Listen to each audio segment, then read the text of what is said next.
आप लोग भगवान महावीर स्वामी के दीक्षा लेने के बाद साधना काल का वर्णन सुन रहे हैं। 12.5 वर्षों में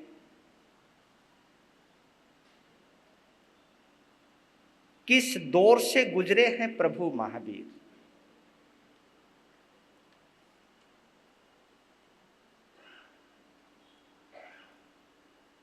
उसका जितना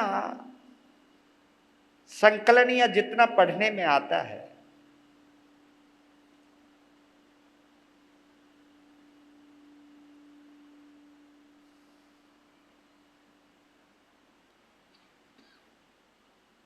क्योंकि वर्णन तो बहुत बड़ा रहा होगा, लेकिन समय, अकाल या विधर्मियों के द्वारा आगमों को नष्ट करने का जो प्रयास हुआ है,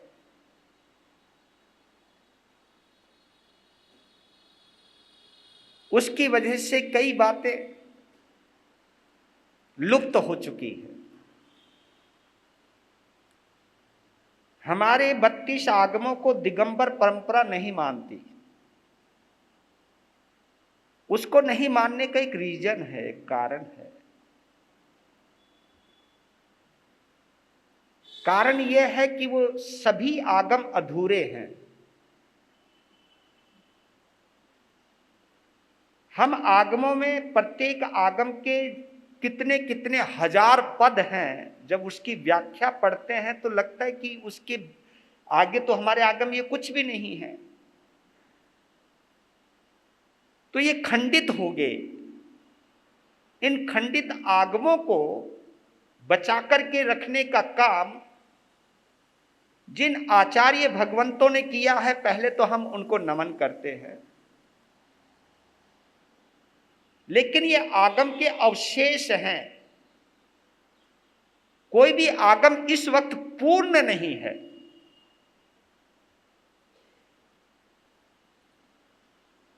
इस वजह से, क्योंकि खंडित चीज को हमारी दिगंबर आमनाएं नहीं मानती।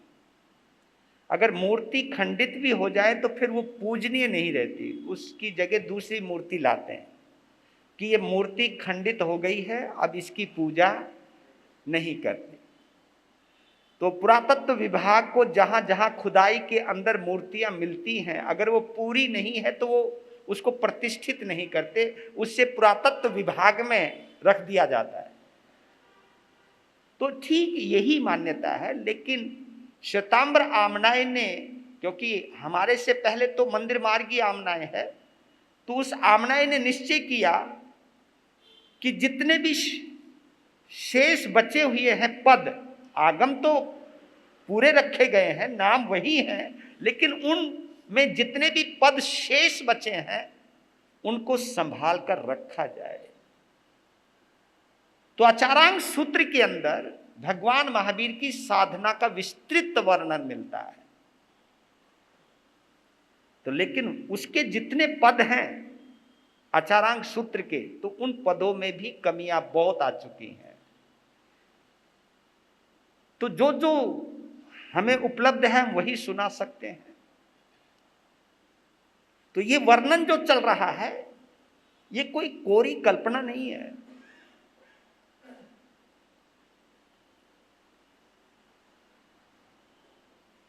ये विशेष रूप से साधना काल का वर्णन आचारांग सूत्र के आधार पर चल रहा है। आचारांग सूत्र के 2 श्रुत स्कंद हैं, 2 भाग हैं। एक में आचार संबंधी परमात्मा महावीर के वक्तव्य हैं, उपदेश हैं, और दूसरे पाठ के अंदर भगवान महावीर के साधना काल का पूरा वर्णन आता है।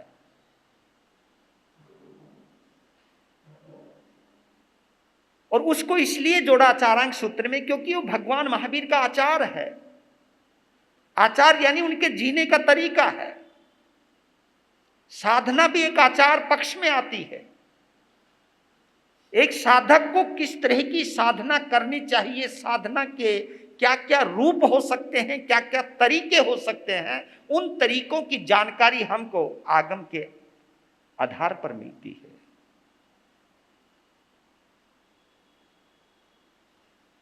तो कल आप लोग सुन रहे थे कि कार्तिक पूर्णिमा भगवान महावीर ने विहार करना है और उनका पारना बहुल ब्राह्मण के घर पर हुआ है, दूर जाकर के। और उधर गोशालक ये पूछ कर गया है कि आज मुझे भोजन में क्या मिलेगा। तब बोला था उन्होंने कि आपको वही बासी चावल मिलेंगे, खट्टी छाछ मिलेगी और खोटा सिक्का मिलेगा। जब वो बात सही निकली तो गोशालक का तो दिमाग हिल गया कि यार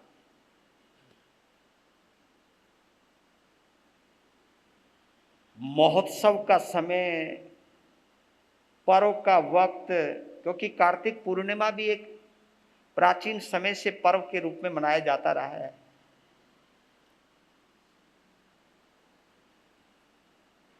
वैदिक परंपरा में इसे गंगा स्नान भी बोलते हैं। और हमारा जो चतुर्मास काल होता है वो आषाढ़ पूर्णिमा से कार्तिक पूर्णिमा तक चलता है। श्वेतांबर आमनाय में, दिगंबर आमनाय में अमावस्या तक चलता है। दीपावली के बाद दिगंबर आमनाय का चतुर्मास उठ जाता है। वो दीपावली के बाद विहार कर लेते हैं। हमारे यहाँ दीपावली के बाद जो निर्वाण महोत्सव आता है, नहीं, निर्वाण महोत्सव तो दीपावली को आता है, उसके 15 दिन बाद, पक्षी के बाद हमारा विहार होता है।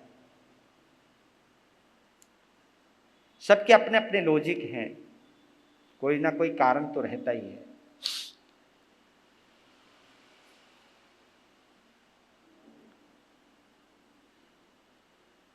वो खोटा सिक्का लेकर, वो खट्टी छाछ पीकर और वो बासी कोंदो के चावल खा के मूड तो खराब हो गया था।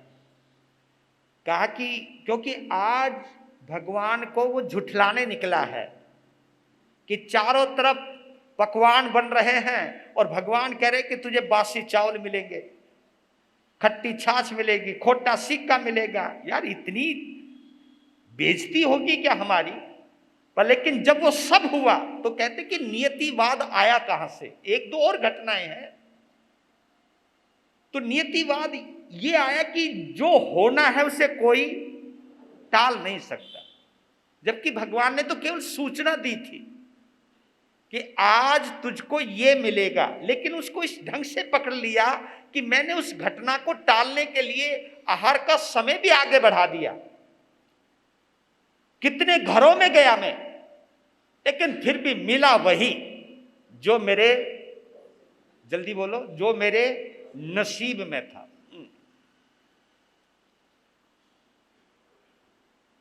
पर लेकिन इसके बाद जब वो वापिस आता है, क्योंकि नालंदा की घटना है अगर आपको याद हो,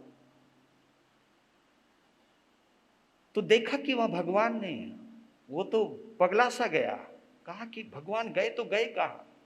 वो तो ढूंढता, गलियों में ढूंढ रहा है। हे मेरे धर्माचार्य, वो धर्माचार्य कहते थे उनको, अपना धर्माचार्य, मेरे धर्म के आचार्य यही है। तो सारा नालंदा ढूंढ लिया, फिर आगे निकल गया। तो एक गांव में जब पता चला कि एक श्रमण का, एक संत का के यहाँ पर, बहुल ब्राह्मण के यहाँ पर पारना हुआ, तो वहां पर मोतियों की बरसात हुई है, वहां पर रत्नों की बरसात हुई है, और पारने में क्या गजब का पंच रत्न बरसे हैं वहां पर। तो वो सुन रहा था, उनका कि वो ब्राह्मण का है कि वहां, तो वो ब्राह्मण का घर पता करने के लिए जैसे गए तो रास्ते में प्रभु महावीर मिले। यहां तक आपने कल सुना था। तो कहा कि भगवान तुम कहां चले गए थे मुझे छोड़कर, जबकि मालूम है आपको कि मेरे सब कुछ तुम ही हो।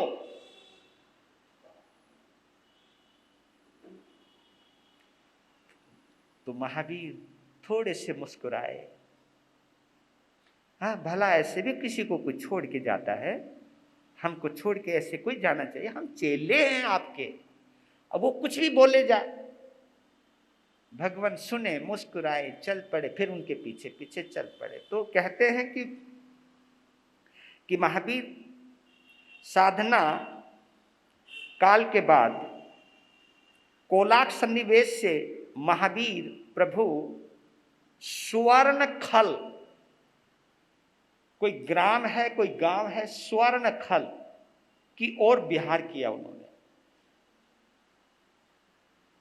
तो जब वो रास्ते से गुजर रहे थे तो 15-20 ग्वाले गोला बांध करके बैठे हुए हैं, आग जल रही है, नीचे आग, ऊपर एक हंडिया रखी हुई।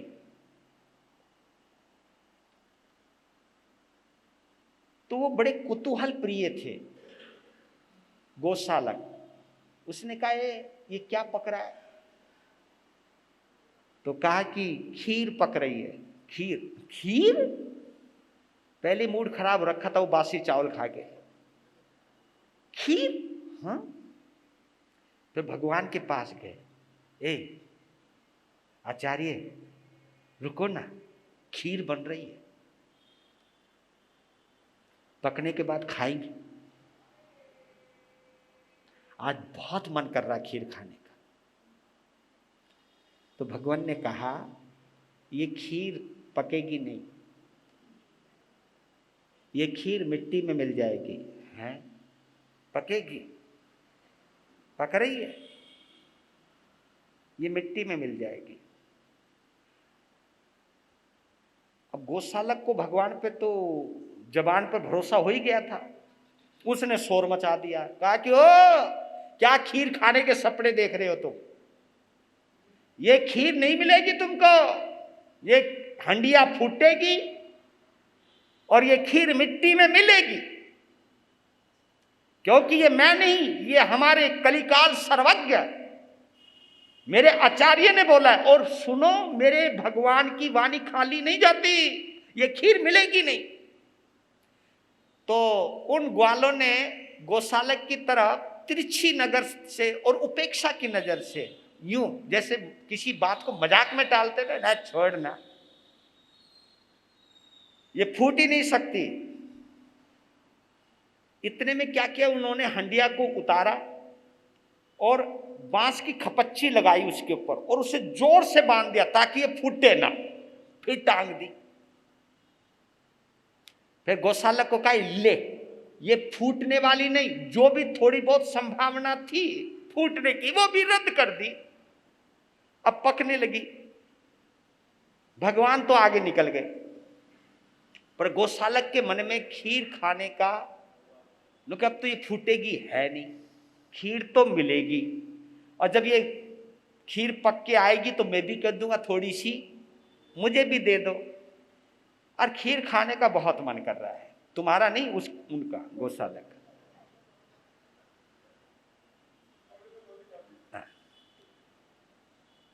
तो लेकिन क्या हुआ, उसमें दूध और चावल का संतुलन नहीं था उस हंडिया में, क्योंकि ये केवल ये डिपार्टमेंट ज्यादा जानता है भाई कितना दूध डाला जाता है, कितने चावल डाले जाते हैं, है ना। और वो मटकी थी, तुम्हारे यहाँ तो कुकर आ जाता है, कहीं तुम्हारे यहाँ स्टील आ जाता है, वहां तो मिट्टी का बर्तन में, पहले भोजन मिट्टी के बर्तन में बनाया।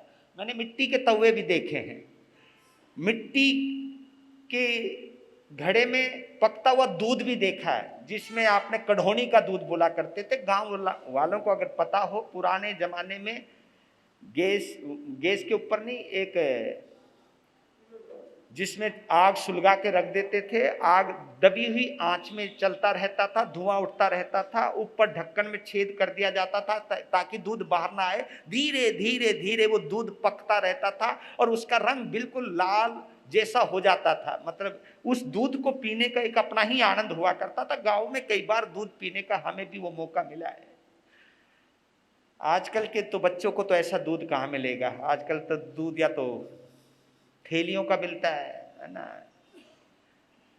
या पता नहीं किस किस का मिलता होगा। वो खड़ा हो गया जी। वहां पे क्या हुआ कि चावल कुछ ज्यादा थे, दूध भी ज्यादा था, तो गैस बन गई। और इतना बचाव करने के बाद भी हंडिया फूट गई, खीर बिखर गई, आशा टूट गई। औरों की तो टूटी टूटी, गौशालक का दिल भी टूट गया। तो माता पकड़ लिया, अरे भगवान को भी छोड़ा मैंने। वो क्योंकि पतंग वो तो आगे निकल गए थे, उनका भगवान को भी छोड़ा खीर के चक्कर में, खीर भी मिली नहीं। भगवान ने सही कहा है, जो होना है वो होकर रहेगा। ये कुछ घटनाएं हैं जिन घटनाओं ने गोशालक के दिमाग में एक बात घुसा दी कि जो होनी है उसे कोई टाल नहीं सकता, नियति को कोई टाल नहीं सकता। यहीं से उसके मस्तिष्क में ये बातें बैठती चली। घटना के एक और प्रसंग है। साधना काल का चौथा साल चल रहा है और कुमार सन्निवेश के अंदर एक उद्यान में भगवान महावीर कायस्वर्ग कर रहे हैं।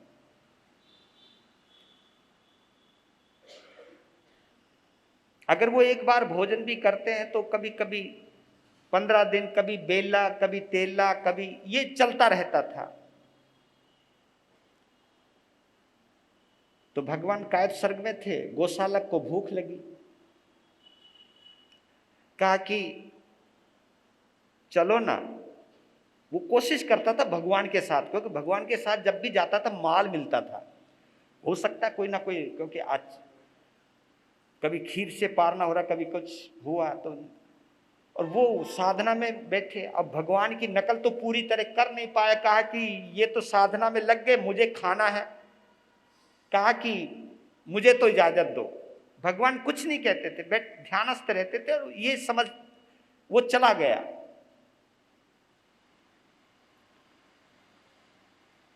तो संयोग ऐसा हुआ, एक कुम्हार की शाला में जहां वो घड़े बना करते थे, वहां पर भगवान पार्श्वनाथ की परंपरा के एक संत थे, मुनि चंद्र, अपने शिष्य मंडली के साथ वहां विराजमान थे। तो घूमता घूमता जैसे वो कुम्हार शाला में आया और वहां कुछ संत देखे।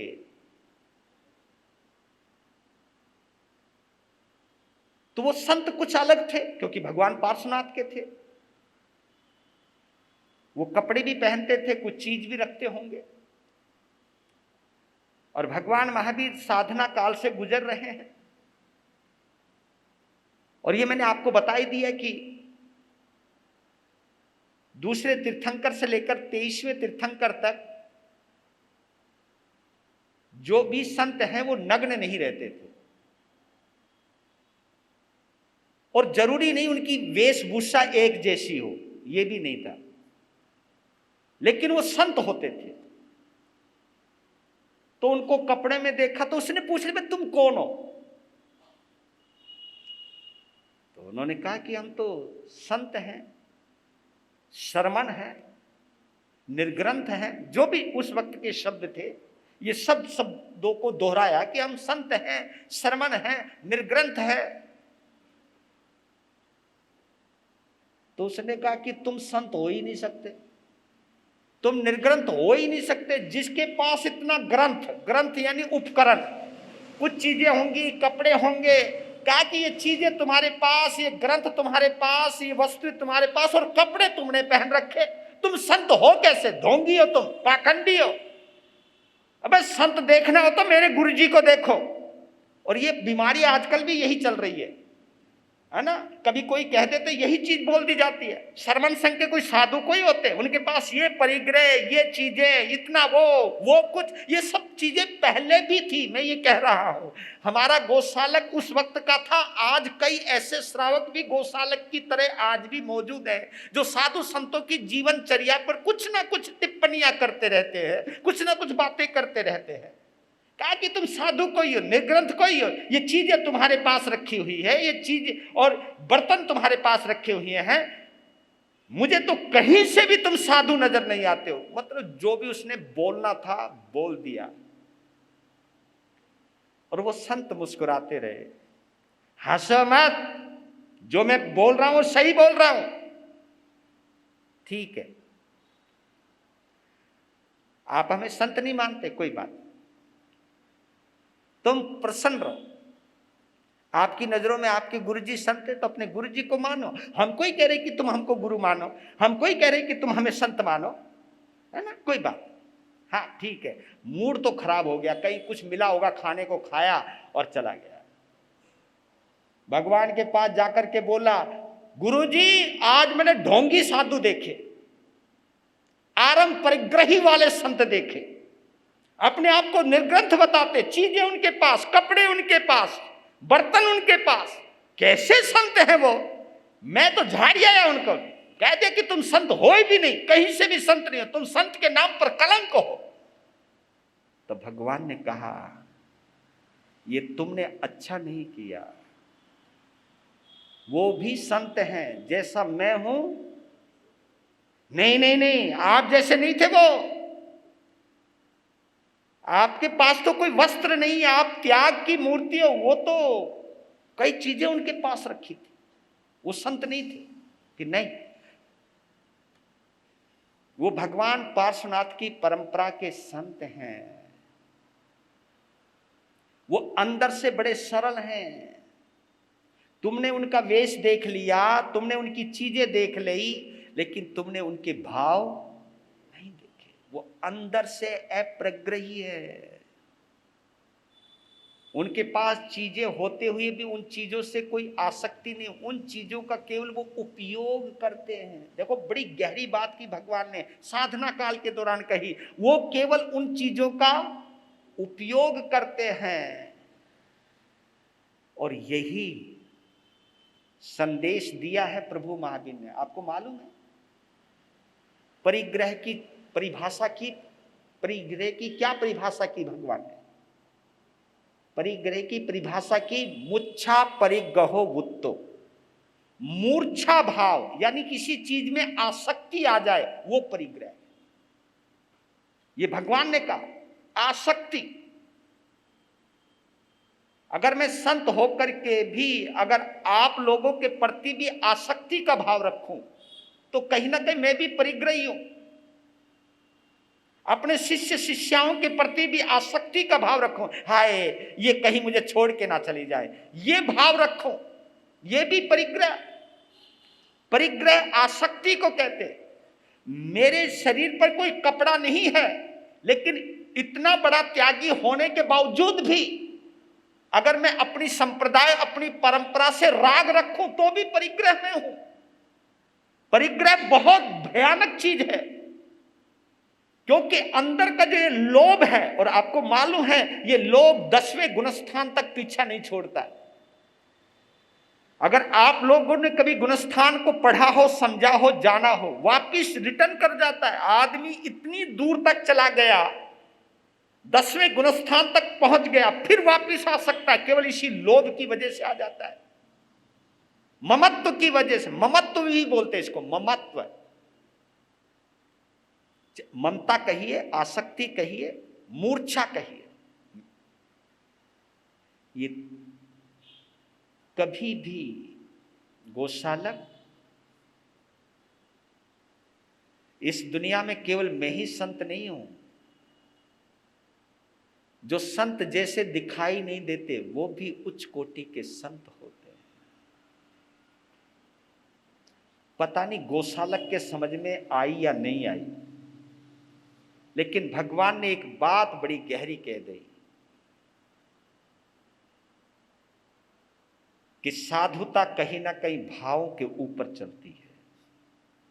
महावीर ने तो एक नई तीर्थंकरत्व की साधना ही करनी नहीं थी, बल्कि महावीर ने 24वें तीर्थंकर काल की साधना चर्या का विधि विधान करना था, उसकी परिपालना शुरू से उन्होंने की है। एक और चीज आती है, एक सूत्र आता है, आय गुत्ते सया जय। ये भगवान महावीर के लिए आचारांक सूत्र के अंदर एक शब्द आता है, उनका परिचय आया है, आय गुत्ते सया जय, यानी यत्ना से सदा जुड़े रहते थे वो, आय गुप्ते का मतलब होता है आत्मगुप्त। आत्मगुप्त का मतलब है कि उन्होंने कभी अपना परिचय नहीं दिया, अपना परिचय नहीं दिया कि मैं राजा सिद्धार्थ का लड़का हूं, मैं वर्धमान हूं, नंदीवर्धन मेरा भाई है। उन्होंने कभी अपना परिचय नहीं दिया। दूसरी बात, तीसरी बात यह है कि उनके पास जितनी भी क्षमता थी, जितनी भी योग्यता थी, शरीर में जितना बल था, जितनी पुण्यवानी थी, उन्होंने कभी उस पुण्यवानी का प्रदर्शन नहीं। यहां पर भी आय गुप्ते आता है, यहां पर भी आत्मगुप्त आया है। यहां पर उन्होंने अपनी समस्त शक्तियों को छुपा करके रखा, कभी उनका प्रदर्शन नहीं किया। कोई उन्हें मार रहा है तो पीट रहे हैं, नहीं तो वो एक नजर किसी पे उठा के डाल ले क्रोध की तो आदमी वहीं खत्म हो जाए। ये ताकत थी उनके पास, ये रिद्धि और सिद्धियां थी और जन्मजात थी उनके पास, अनंत पुण्यवानी थी उनके पास। लेकिन कभी भी साधना काल में उन्होंने अपनी इन शक्तियों का कोई भी इस्तेमाल नहीं किया। यही बातें हैं जो महावीर को महावीर बनाती हैं, यही बातें हैं जो महावीर को उच्च कोटि का श्रमण बनाती हैं। उन्होंने अपनी शक्तियों पर भरोसा नहीं, बल्कि वो ये सोचते हैं कि मुझे, क्योंकि शक्तियों पे भरोसा वही करता है जो मोहनीय कर्म से जुड़ा हुआ रहता है। आपको यही बतला देता हूं, हमें अपने पद का, अपनी रिद्धियों का, अपनी सिद्धियों का उपयोग करने का या जतलाने का या बतलाने का या दिखलाने का जो कोई भी भाव आता है, ये ऐसे नहीं आता, ये मोहनीय कर्म की वजह से आता है। कभी संत भी बोल जाते हैं हम इतनी बड़ी परंपरा के साधु हैं, ये भी मोहनीय कर्म है। यानी अपनी परंपरा का परिचय देकर के अपना सम्मान प्राप्त करवाना, लोगों से इज्जत प्राप्त करना, ये कहीं ना कहीं तो ये आय गुत्ते सया जय, सया यानी सदा, जय यानी यत्ना, जयना, जयना यत्ना में सदा जुड़े रहते थे और आत्मगुप्त रहते थे। और उसका कई बार परिचय मिला है। कहते हैं कि एक बार चौराक सन्निवेश में, क्योंकि उस वक्त चौराक सन्निवेश, मोराक सन्निवेश, कुमार सन्निवेश, कलम बुक सन्निवेश, ये कई सन्निवेश हैं, कई जगह हैं जहां से गुजरे हैं प्रभु महावीर। तो कहते हैं कि चौराक सन्निवेश में सीमांत प्रदेशों पर जब वो विचरण कर रहे थे, सीमांत प्रदेश, और सीमांत प्रदेश उसको कहते कि एक सीमा इस सन्निवेश की, दूसरी सीमा उस सन्निवेश की, जहां दो देशों की सीमाएं मिलती हैं उसको हम सीमांत प्रदेश कहते हैं।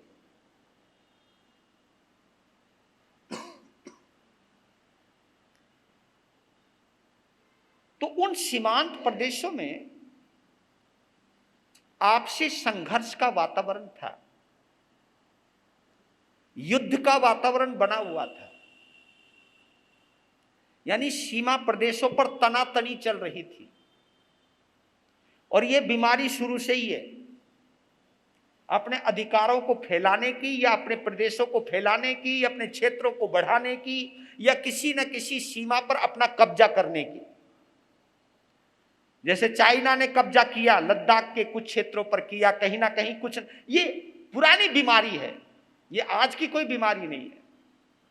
और ये बीमारी मैं बताऊं संतों में भी आ गई कि वहां मैं जाऊंगा, वो फला क्षेत्र में मैं अपना प्रभाव जमाऊंगा, अगर किसी और का प्रभाव है उनका प्रभाव मिटाऊंगा और अपना प्रभाव जमाऊंगा। ये बीमारी इस क्षेत्र में भी घुसी पड़ी है, क्योंकि ये लालच, मैं अपना क्षेत्र बढ़ाऊं, प्रभाव का क्षेत्र बढ़ाऊं और मैं अपना मान्यताओं का क्षेत्र बढ़ाऊं, ये बीमारी संतों में भी है, सभी में भी है।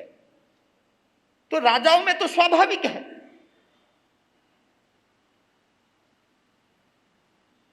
तो जब गोशालक और भगवान जा रहे थे तो वहां के सिपाहियों ने देखा कि ये अनजान कौन है। पूछ लिया कि भाई तुम कौन हो। हमें भी पूछा जा सकता है, इसलिए हम कभी किसी सीमा में अगर गलत प्रवेश कर जाए तो कोई हमसे भी पूछ सकता है। कहा कि तुम कौन हो, और भगवान मौन। कहा कि बताओ, मौन से काम नहीं चलेगा, बताओ तुम हो कौन, फिर भी नहीं बोला।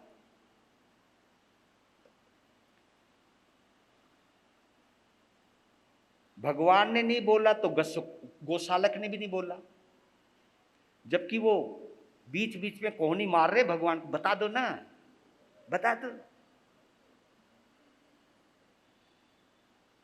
भगवान शांत, दोनों को पकड़ लिया, दोनों को बांध दिया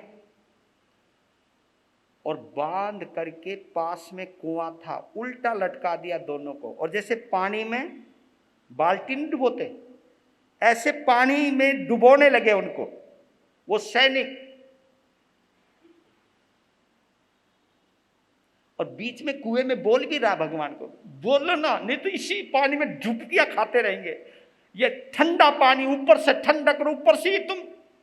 भगवान शांत, वो निर्विकार, उनको डर रहा है, वो गोशालक डर रहा है लेकिन बोल नहीं रहा। देखिए, जब वो ही नहीं बोल रहे तो मैं क्यों बोलूं, क्योंकि बोलती मुझे पकड़ लेंगे और इन्हें कहीं ना कहीं छोड़ देंगे और मैं बिछड़ जाऊंगा। ना ना ना, ना कोई बात नहीं, पिट लूंगा, मर लूंगा, रो लूंगा, रहूंगा इनके साथ। इतनी यातना देने के बाद जिस वक्त वो ऐसा कर रहे थे, वहां से दो परिव्राजिकाएं जिनका नाम सोमा और जयंती, और आपको याद हो शूलपाणी यक्ष के मंदिर में भगवान महावीर ने जो स्वप्न देखे थे, उन सपनों का फल एक ज्योतिषी ने बताया था, उसका नाम था उत्पल। याद होगा आपको, उत्पल, जिसने वो भगवान के 10 स्वप्नों की जानकारी दी थी।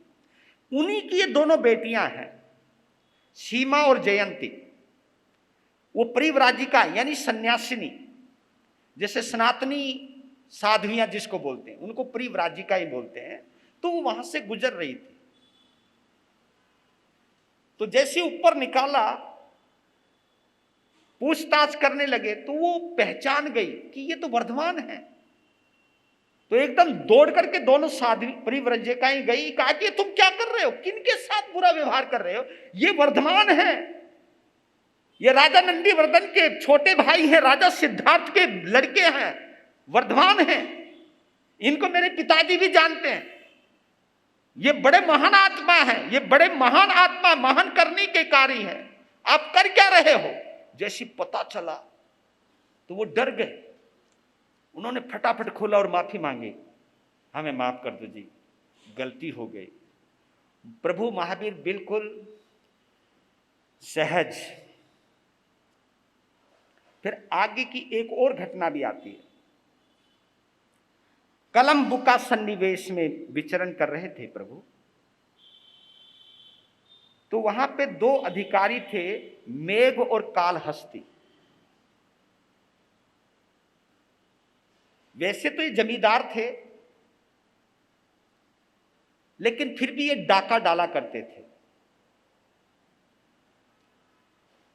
तो इसमें से कालहस्ती को ये बीच में मिले कहीं कलम्बुका सन्निवेश में, जंगल के अंदर। कालहस्ती ने वही सवाल किया कि तुम कौन हो। महावीर मौन। गोशालक समझ गया आज फिर बारी आ गई, कहा आज लगता फिर पिटेंगे, ये तो बोलेंगे नहीं। फिर पिटाई हुई, दबा के बांध दिया उनको और पहुंचा दिया मेघ के पास, क्योंकि उनके वो 2 अधिकारी थे मेघ के पास। और मेघ ने उनको राजा सिद्धार्थ के भवन में देखा था, वो पहचान गई, तो राजा सिद्धार्थ के लड़के, तो उनके निशान पड़े हुए हैं कोड़ों के, उन सब चीजों के। तो उस वक्त कहा कि मुझे माफ करना, मेरे आदमी ने आपको कष्ट दिया, वो नहीं जानता था आप कितने महान हो। वहां माफी मांगी, उनको छोड़ दिया। गोशालक के दिमाग में एक बात तो आ रही है, बस कुछ भी कहे, पिट लो, छिट लो, लेकिन बचते हैं इन्हीं की वजह से। तो एक बार कहा कि जब तुम्हारा इतना प्रभाव है तो तुम परिचय क्यों नहीं देते, कोई भी तुम्हें मारना है बोला करो कि मैं राजा सिद्धार्थ का लड़का हूं, कम से कम तुम्हारे साथ मेरा भी सम्मान बढ़ जाए। और तुम पिटते रहते हो, पिटते रहते हो। तो वही मुस्कुराते और शांत रह जाते हैं। इस प्रकार की कई घटनाएं प्रभु महावीर के जीवन से जुड़ी हुई है। एक बार तो गोशालक ने सोच भी लिया था, बोल भी दिया था कि तुम्हारे साथ नहीं रहना मुझे। कभी कभी तो इतनी दुर्गति हो जाती है हमारी ठीक है, कभी कभी बहुत अच्छा भी मिलता है, पर लेकिन आपके साथ रहना, जान को जोखिम में डालना है। मतलब कई बातें वो बोलते रहे। इस प्रकार ये साधना का काल चल रहा है। कल एक महत्वपूर्ण घटना आपको, क्योंकि उस घटना को शुरू करूंगा तो लंबी पड़ जाएगी, समय नहीं है, पर लेकिन वो एक महत्वपूर्ण घटना है कि प्रभु महावीर गोसालक की वजह से कई बार उनके साथ बुरा भी हुआ, पर लेकिन मैंने एक चीज देखी प्रभु महावीर से। महावीर ने कभी गोसालक को नहीं कहा कि तू मुझे छोड़कर, तुझे मेरे साथ नहीं रहना, कभी नहीं कहा। मैं तो महावीर की इस तितिक्षा की साधना को, इसको तितिक्षा बोलते हैं, सहने की कैपेसिटी, यानी उनके अंदर सहन शक्ति। और मैं समझता हूं कि ये सहन शक्ति क्यों आई होगी। मैं अगर आपसे ही सवाल कर लूं, ये सहन शक्ति आई कैसे? बोलो ना। सहन शक्ति, मैत्री भाव जिसके अंदर जितनी मात्रा में होगा उसके अंदर उतनी ही, मैत्री भाव जिनके अंदर जितनी मात्रा में होगा वो किसी को पराया समझेंगे। मैत्री भाव जिनके अंदर जितना ज्यादा होगा वो कभी स्वार्थी होगा नहीं। क्योंकि कोई आदमी अच्छा बुरा तभी तक लगता है जब स्वार्थ हो, लेकिन जब मैत्री भाव होता है ना तो वो सदा अच्छा लगता है, कभी अपने स्वार्थ में उनको दूर नहीं करता। जबकि कई जगह तो भगवान महावीर को इसी गोसालक ने अपने आप को बचाने के लिए, क्योंकि चोरी खुद करता था और पकड़ा जाने पर नाम भगवान का लगाता, इन्होंने कहा था, खुद पिटने के बाद भगवान को भी पिटवाता था। ऐसी कई चीजें घटना। और एक और घटना छोटी सी आती है कठपूतना की, अगर आपको याद हो, जिसने शास्त्र पढ़ा होगा तो जरूर जानेगा। एक कठपूतना, यक्षिणी बोलते, पिशाचनी बोलते। कई लोग कहते ना कि भूत और प्रेत नहीं होते, ऐसी बात नहीं है। एक बार एक उद्यान में साधना कर रहे थे भगवान, गोसालक भी साथ में थे, बहुत बड़ा वृक्ष था।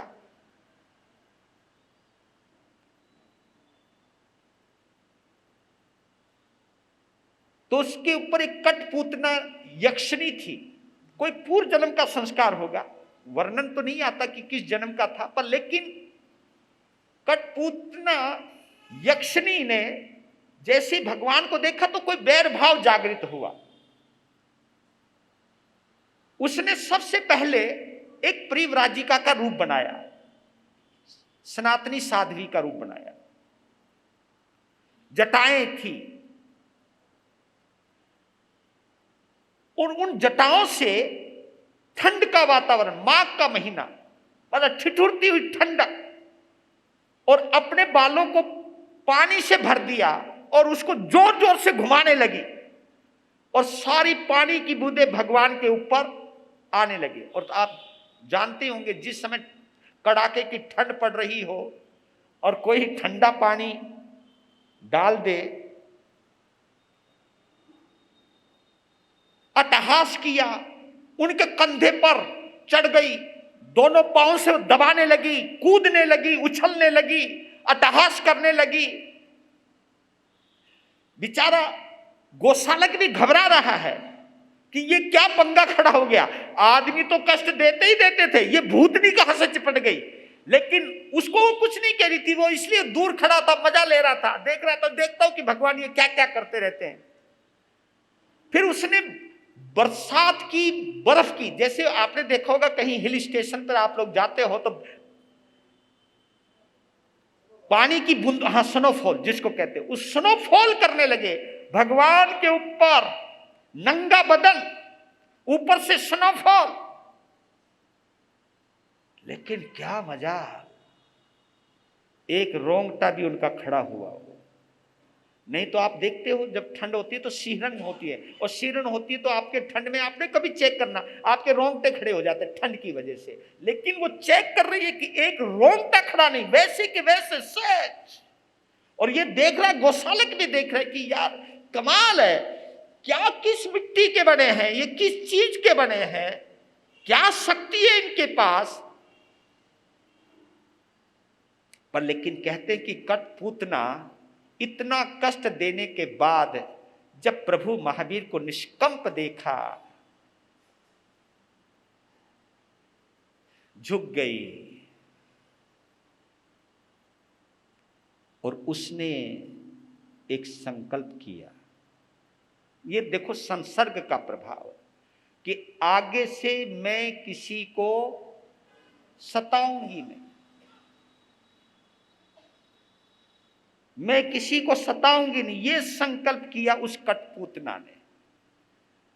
ये ऐसे ऐसे उदाहरण जब मिलते हैं तो मैं ये लगता है कि भगवान महावीर की मैत्री की जो गंध है, मैत्री की जो शक्ति है, मैत्री की जो ताकत है, वो सामने वाले को भी बदलने की ताकत रखती है। तो ऐसे ही प्रभु महावीर, क्योंकि इन बातों से मुझे एक चीज की और प्रेरणा मिलती है कि आदमी में जितना मैत्री भाव होगा उतनी सहन शक्ति होगी, जितनी सहन शक्ति होगी उतना ही व्यक्ति कर्म मुक्ति की तरफ जाता है। आप कभी भी देख लेना, कई लोग तो मजबूरी में सहन करते हैं, जबकि महावीर के साथ कोई बता दो कोई मजबूरी है उनके पास, कहीं वो कमजोर है? नहीं।